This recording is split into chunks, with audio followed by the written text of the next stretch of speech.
ஞானானந்தமயம் தேவம் நிர்மலஸ்படிகாகிருதியும் ஆதாரம் சர்வ வித்யானாம் ஹயக்ரீவம் பாஸ்மகே. நமஸ்காரம்.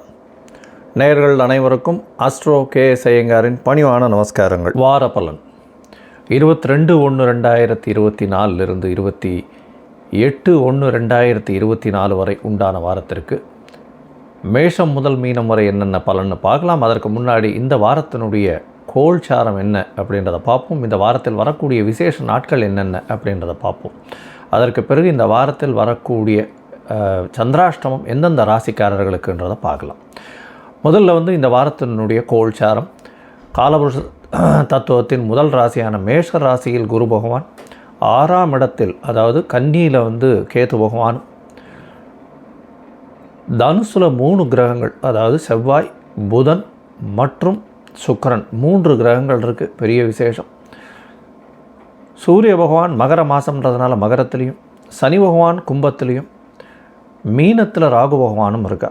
இந்த வாரம் பார்த்தாலேனால் அதாவது 22ஆம் தேதியிலிருந்து 28ஆம் தேதி வரலும் சந்திர பகவான் அதிவேகமாக செல்லக்கூடிய கிரகம் அப்படின்னு சொல்கிறவர் ரிஷப ராசி அதாவது மிருகசீரிஷ நட்சத்திரத்திலிருந்து அவர் பூர நட்சத்திரம் வரலும் போகிறார், அதாவது சிம்ம ராசி வரலும் போகிறார். இது இந்த வாரத்தினுடைய கோல்சாரம். இந்த வாரத்தில் பார்த்தோம்னா கிரக மாளிகா யோகம்னு சொல்லக்கூடியது இருக்குது. என்ன அப்படின்னா 5 கட்டத்தில் கிரகங்கள் எல்லாமே இருக்குது பாருங்கள். அதாவது கேத்துவை தவிர மிச்சம் எல்லாமே 4-5 கட்டத்தில் கண்டினியூஸாக இருக்குது. நடுவில் எந்த ஒரு பிரச்சனைகளும் இல்லாமல், அதாவது எந்த கேப்பும் இல்லாமல் தனுசுலேருந்து பார்த்திங்கன்னா தனுசு, மகரம், கும்பம், மீனம், மேஷம் அந்த 5 கட்டங்களும் ஃபுல்லாக இருக்குது. இது கிரக மாளிகா யோகம்னு சொல்லக்கூடியது.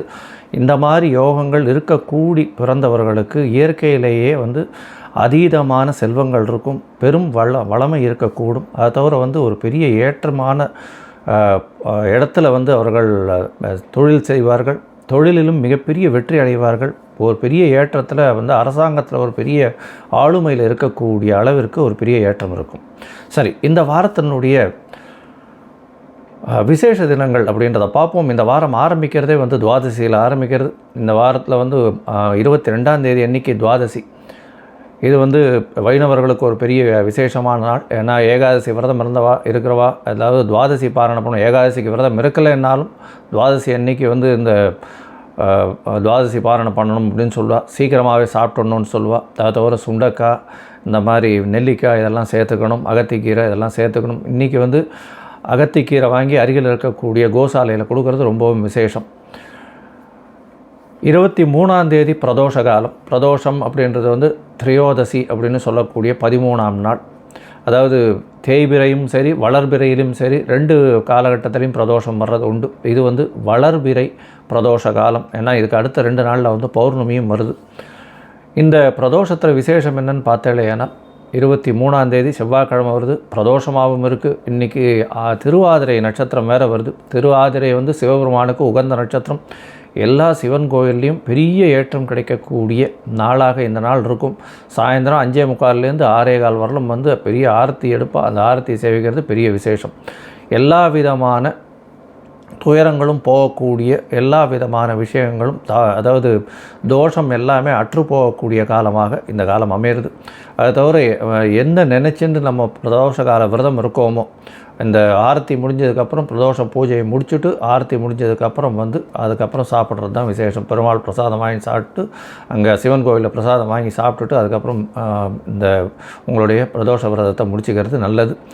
அதாவது திருமண பிராப்தி, குழந்தை பிராப்தி, அது தவிர உங்களுக்கு கடன், இந்த மாதிரியான பிரச்சனைகளுக்கு பிரதோஷ விரதம் இருக்கிறது எப்பொழுதும் உண்டானது. இந்த வாரத்தில் பார்த்தோம்னா 25ஆம் தேதி தைப்பூசம். மிகவும் ஏற்றமான நாள். முருகப்பெருமானுக்கு பெரிய ஏற்றம். அசுரர்களை வென்று தேவர்களுக்காக வென்று வெற்றியை கொடுத்த நாளாக கருதப்படுகிறது. தேவயானை திருமணமும் நடந்ததாக தைப்பூசத்தன்னைக்கு சொல்லக்கூடியது. தைப்பூசத்தன்னைக்கு இன்னொரு பெரிய விசேஷம் என்னன்னா வடலூர், அதாவது என்னது காய்ந்த பயிரை கண்டபோதெல்லாம் வாடினேன் அப்படின்னு சொல்லக்கூடிய வடலூரார் அப்படின்னு சொல்லக்கூடியவர், அருட்பெருஞ்சோதி தனிப்பெரும் கருணை என்று சொல்லக்கூடியவர். அன்றைக்கி இந்த தைப்பூசத்தன்னைக்கு இந்த வாட்டி கார்த்தாலேயே அந்த ஒளி வரக்கூடிய வாய்ப்புகள் உண்டு. அங்கே கண்டினியூஸாக சாப்பாடு கொடுத்துட்டே இருப்பாங்க. இதுவரையிலும் அணையா வழக்காக, அணையா நெருப்பாக சாப்பாடு கொடுத்துட்டே இருக்காங்க. அது ஒரு பெரிய விசேஷம். அதனால் வள்ளலாரினுடைய தினமாக கொண்டாடப்படுகிறது. தைப்பூசத்தை பெரிய விசேஷமாக கொண்டாடப்படுகிறது. இந்த வாரத்தில் பார்த்தாலேயானால் வாஸ்து நாள் வருது 26ஆம் தேதி அன்னைக்கு. அது வந்து வெள்ளிக்கிழமை அன்னைக்கு 26ஆம் தேதி வாஸ்து நாள். வாஸ்து அப்படின்றது வந்து வாஸ்து புருஷன் கண் விழிக்கும் நாள் அப்படின்னு சொல்லக்கூடியது. இந்த மாதத்தில் வரக்கூடிய வாஸ்து நாள், தை மாதத்தில் வரக்கூடிய வாஸ்து நாள் இது. கிட்டத்தட்ட 1.5 மணி நேரம் இருக்கும். அதாவது என்ன சொல்கிறது, 1.5 மணி நேரத்தில் வந்து அதாவது 90 நிமிஷத்தில் வந்து 18 நிமிஷமாக பிரிச்சுக்க வேண்டியிருக்கும். அவர் தூங்கி எழுந்து இது பண்ணக்கூடியது, முகம் கழுவி இந்த மாதிரியான பண்ண வேண்டியது, அதுக்கப்புறம் வந்து ஸ்நானம் பண்ணக்கூடியது ஒரு 18 நிமிஷம், பகவானுக்கு பூஜை பண்ணக்கூடியது ஒரு 18 நிமிஷம், அதற்கு பிறகு வந்து போஜனம் செய்கிறது ஒரு 18 நிமிஷம், தாம்பூலம் தரிப்பது ஒரு 18 நிமிஷம். அதனால் வந்து இந்த 18 நிமிஷம் கடைசி 18 நிமிஷம், அதாவது 36 நிமிஷமாக இருக்கக்கூடிய நேரத்தில் இந்த இது வந்து அடிக்கோல் போடுறது, அதை தவிர வந்து வீட்டு வாசற்கால் வைக்கிறது, புதுசாக மனை இது பண்ணுறது. ஏன்னா இந்த வாட்டி வெள்ளிக்கிழமை வேறு வருது. மனை இது பண்ணுறது, புதுசாக ப்ராஜெக்ட் ஆரம்பிக்கிறது, இதெல்லாம் பண்ணும்பொழுது நல்ல ஒரு ஏற்றம் கிடைக்கும் என்ற ஒரு தங்கு தடையும் இன்றி நிச்சயமாக அந்த விஷயம் நிறைவேறும் அப்படின்றதையும் சொல்கிறேன். இந்த வாஸ்து புருஷன் கண்விழிக்கும் நாளில் எந்த ஒரு தோஷமும் கிடையாது. திதி வாரம் அதெல்லாம் எதுவும் பார்க்க தேவையில்லை. தோஷம் அற்ற நாளாக கருதப்படுகிறது. இந்த வாரத்தில் எந்தெந்த ராசிக்கு சந்திராஷ்டமம் அப்படின்னு பார்த்தாலேயானால் துலாம், விருச்சிகம், தனுசு, மகரம், இந்த 4 ராசிக்காரர்களுக்கும் சந்திராஷ்டம காலம் வருது. சந்திராஷ்டமம்னா உங்களுடைய ராசிக்கு 8ஆம் இடத்துல சந்திர பகவான் மறைந்திருக்கக்கூடிய காலத்தில் சந்திராஷ்டமம்னு சொல்கிறோம். அதனால் வந்து தவறான முடிவுகள் எடுக்கக்கூடும். கொஞ்சம் பொறுமையாக இருக்கிறது ரொம்பவும் நல்லது. வெளியூர் வெளிமாநில பிரயாணங்கள் போகாமல் இருக்கிறது நல்லது. ஒருவேளை போக வேண்டி இருந்ததுன்னா இந்த வாரம் துவாதசி வேறு வர்றதுனால அகத்திக்கீரை கட்டு அருகில் இருக்கக்கூடிய கோசாலையில் கொடுத்துட்டு போகிறதன் மூலியமாக சந்திராஷ்டமத்தின் தாக்கம் குறையும். சரி, இந்த வாரம் மேஷம் முதல் மீனம் வரை எப்படி இருக்குன்றதை பார்ப்போம். அதுக்கு முன்னாடி என்னுடைய மொபைல் நம்பர் ஸ்க்ராலிங்கில் வருது. அந்த உங்களுக்கு அஸ்ட்ராலஜிக்கல் கன்சல்ட் தேவைப்பட்டதுன்னா எனக்கு ஃபோன் பண்ணுங்க. உங்களுக்கு அப்பாயின்மெண்ட் தரேன். உங்களுடைய date, time, place of birth அனுப்பிச்சிட்டிங்கன்னா சந்தி எதுவும் இல்லாமல், சந்திரன் அதாவது நட்சத்திர சந்தி, பாத சந்தி, லக்ன சந்தி இதெல்லாம் இல்லாமல் இருக்கான்றதை பார்த்துட்டு உங்களுக்கு வந்து என்னுடைய கட்டணம் என்னன்றதையும் தெரியப்படுத்துகிறேன். நீங்கள் எனக்கு உண்டான கட்டணத்தை செலுத்தினதுக்கப்புறம் நம்மளை வந்து ஃபோனில், வாட்ஸ்அப்பில், காலில் பேச முடியும். நம்ம பேசுவோம். உங்களுடைய பிரச்சனைகள் என்னன்றதை வந்து இன்றைய கோல்சார பிரகாரமும் தசாபுக்தி அந்தரம் சூக்ஷ்மம் பிரகாரமும் எந்த அளவுக்கு எளிய பரிகாரம் சொல்ல முடியுன்றதை பண்ணி உங்களுடைய பிரச்சனைகளை தீர்க்க போகிறேன். சரி, இப்பொழுது மேஷம் முதல் மீனம் வரை 22/1/2024 28/1/2024 வரை உண்டான நாட்களுக்கு எப்படி இருக்குன்னு பார்ப்போம். ரிஷபம், கிருத்திகை, ரோகிணி, மிருகசீரிஷம் இந்த 3 நட்சத்திரம் 9 பாதங்களை கொண்ட ராசி. ராசியின் அதிபதி அப்படின்னு சொல்லக்கூடியவர் வந்து சுக்கிர பகவான். ராசிக்கு 8ஆம் இடத்துல இருக்கார். இருந்தாலும் 8ஆம் அதிபதி 12ஆம் இடத்துலேருந்து ராசிநாதனை பார்க்குறது பெரிய விசேஷம். உடல் நலத்தில் நல்ல ஒரு ஏற்றம் இருக்கும். ஷார்ட் ட்ரிப்பு, வெளிநாடு வெளியூர் போயிட்டு வரக்கூடிய வாய்ப்பு உண்டு. ஏன்னா 8-12 பரிவர்த்தனை யோகம் ஆகிருக்கிறது பெரிய விசேஷம். இந்த வாரத்தில் பார்த்தேன்னா 22/1/2024 28/1/2024 வரலும் உண்டான வாரத்தில் உங்களுடைய ராசிக்கு 8-12 பரிவர்த்தனை ஆகிருக்கிறது பெரிய விசேஷம். 8ஆம் இடம் அதீத வலு பெற்றிருக்கிறது. செவ்வாய், புதன் மற்றும் சுக்கிரன் 3 கிரகங்கள் குருவின் பார்வையில் இருக்கிறதும் பெரிய விசேஷம். இந்த வாரத்தில் வந்து உங்களுடைய ராசிக்கு பார்த்தோன்னா 10ஆம் இடத்துல இருக்கக்கூடிய சனி பகவானால் சிறு சிறு தொல்லைகள் நீங்கள் செய்யக்கூடிய தொழிலில் வரும். உங்களுக்கு கீழ்த்தட்டு வேலை செய்யக்கூடியவர்கள், அதாவது வீட்டில் வேலை செய்கிறவங்க, அதை தவிர வந்து ஆஃபீஸில் வேலை செய்கிறவங்க, உங்களுக்கு கீழே இவங்களால் மூலியமாக சிறு சிறு பிரச்சனைகள் வரும். ஆனால் சுமூகமாக மறையக்கூடிய வாய்ப்புகள் உண்டு. உங்களுடைய ராசிக்கு 11ஆம் இடத்தில் இருக்கக்கூடிய ராகு பகவான் மூலியமாக நல்ல ஒரு ஏற்றம் கிடைக்கும். வெளிநாடு வெளியூர் போகக்கூடிய வாய்ப்பு, ஷார்ட் இப்போ வெளிநாடு போயிட்டு வரக்கூடிய வாய்ப்பு, இன்வெஸ்ட்மெண்ட்ஸ் வெளிநாட்டிலிருந்து வரக்கூடிய வாய்ப்பு, வெளி மதத்தினர் மூலியமாக ஒரு பெரிய ஏற்றம் கிடைக்கக்கூடிய காலகட்டமாக இருக்குது.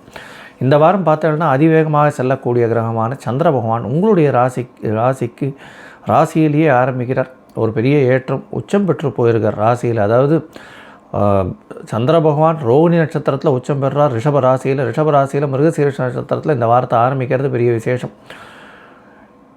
இந்த வாரத்தின் முதல் நாளான 22ஆம் தேதி சாயந்தரம் ஒரு 6 மணி வரலும் இருக்கார். அதற்கு பிறகு உங்களுடைய ராசிக்கு 2ஆம் இடத்துல இருக்கார். இது ஒரு பெரிய ஏற்றம். ஏன்னா சுக்கிர பகவானால் பார்க்குறார், புத பகவானாலும் பார்க்குறார், செவ்வாய் பகவானாலும் பார்க்குறார். சந்திர மங்கள யோகம் அமையிறது. பேச்சில் நல்ல ஒரு ஏற்றம் இருக்கும். ரியல் எஸ்டேட் பிஸ்னஸ் பண்ணுறவாளுக்கு பெரிய ஏற்றம் கிடைக்கும். கலைத்துறையில் இருக்கிறவாளுக்கு திடீர் அக்ரிமெண்ட் சைன் பண்ணக்கூடிய வாய்ப்பு வரும். அதாவது எதிர்பாராத இடத்திலிருந்து திடீர் பணம் வரக்கூடிய வாய்ப்புகள் நிச்சயமாக இருக்கும். வைர வியாபாரம், வெள்ளி வியாபாரத்தில் திடீர் அதிக லாபம் கிடைக்கக்கூடிய காலகட்டமாக இருக்குது. இந்த வாரத்தில் பார்த்தீங்கன்னா உங்களுடைய ராசிக்கு 3ஆம் இடத்துல சந்திர பகவான் ஆட்சி பெற்று போகிறார். அதாவது என்றைக்குன்னா 22ஆம் தேதி சாயந்தரம் 6 மணியிலிருந்து 25ஆம் தேதி காலை ஒரு 2:30 மணி வரலும் இருக்கார். இந்த காலகட்டத்தில் பார்த்தீங்கன்னா உங்களுடைய முயற்சி ஸ்தானாதிபதி எல்லா விதத்திலையும் வெற்றி கொள்ளக்கூடிய காலகட்டமாக இருக்குது. இந்த காலகட்டம் பெரிய அதாவது உங்களுடைய ராசிக்கு 2ஆம் இடத்துல சந்திர பகவான் 22ஆம் தேதியிலிருந்து 25ஆம் தேதி சாயந்தரம் வரலும் இருக்கார். இந்த காலகட்டத்தில் பார்த்தோம்னா உங்களுடைய குடும்பத்தில் நல்ல ஒரு ஏற்றம் கிடைக்கக்கூடிய காலகட்டமாக இருக்கும். இதற்கு பிறகு உங்களுடைய ராசிக்கு 3ஆம் இடத்துல போகிறார். 25ஆம் தேதியிலிருந்து 27ஆம் தேதி வரலும் இருக்கார். 25ஆம் தேதி கார்த்தால ஒரு 2:30 மணியிலிருந்து 27ஆம் தேதி மதியம் ஒரு 12:30 மணி வரலும் இருக்கக்கூடிய காலகட்டம் பௌர்ணமியாக இருக்கக்கூடிய காலகட்டமாக இருக்குது. பெரிய ஏற்றம் கிடைக்கும். முயற்சிகள் அனைத்தும் வெற்றி பெறக்கூடிய காலகட்டம். இளைய சகோதரன் மூலியமாக நல்ல ஒரு ஏற்றம் கிடைக்கக்கூடிய காலகட்டமாக இந்த வாரம் அமையிறது. உங்களுடைய ராசிக்கு பார்த்தீங்கன்னா இந்த கவிதை எழுதுகிறவா கலைஞர்களாக இருக்கிறவாளுக்கெல்லாம் நல்ல ஒரு ஏற்றம் கிடைக்கும். ராசிக்கு 4ஆம் இடத்துல சந்திர பகவான் போகிறார். தாயின் உடல்நிலையில் நல்ல ஒரு ஏற்றம் இருக்கும். படிக்கக்கூடிய மாணவர்களுக்கு நல்ல ஒரு ஏற்றம் கிடைக்கக்கூடிய காலகட்டமாக இருக்குது. இந்த வாரத்தில் பார்த்தீங்கன்னா உங்களுடைய ராசிக்கு 4ஆம் இடத்துல போகக்கூடிய சந்திர பகவானை குரு பகவானும் பார்க்கறதுனால இந்த அடிப்படை கல்வின்னு சொல்லக்கூடிய 10th வரலும் படிக்கக்கூடிய மாணவர்களுக்கு நல்ல கான்சன்ட்ரேட்டடாக ஃபோக்கஸ்டு ஒர்க்கிங் இருக்கும். வீட்டை விட்டு பிரிந்து செல்லக்கூடிய வாய்ப்புகள், பிரிந்து சென்று ஒரு பெரிய ஏற்றம் கிடைக்கக்கூடிய வாய்ப்புகள், படிக்கக்கூடிய வாய்ப்புகள்லாம் நிச்சயமாக கிடைக்கும்.